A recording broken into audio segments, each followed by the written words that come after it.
Meron pa pong good news. The Philippines has improved its ranking in the 2021 Global Hunger Index with a score of 16.8 compared to 25.0 in year 2000, 20.4 in 2006, and 20.5 in 2012. The Philippines now ranks 8th among the 21 economies in South Asia, East Asia, and Southeast Asia. The Global Hunger Index uses 4 indicators, namely undernourishment, child wasting, child stunting, and child mortality. Kung inyong matatandaan, nilagdaan ni Pangulong Rodrigo Roa Duterte noong 2018 ang 2 malagang batas para matugunan ang mga bagay na ito.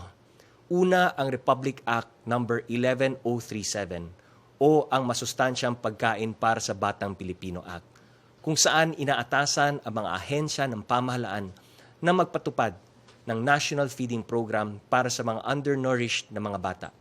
Pangalawa, ang Republic Act No. 11148 o ang Kalusugan at Nutrisyon ng Magnanay Act o mas kilala bilang First 1,000 Days Law, kung saan inaatasan ang Department of Health, ang National Nutrition Council at iba pang ahensya na tiyaking makakatanggap ng maternal, neonatal, child health, and nutrition service sa first 1,000 days of life.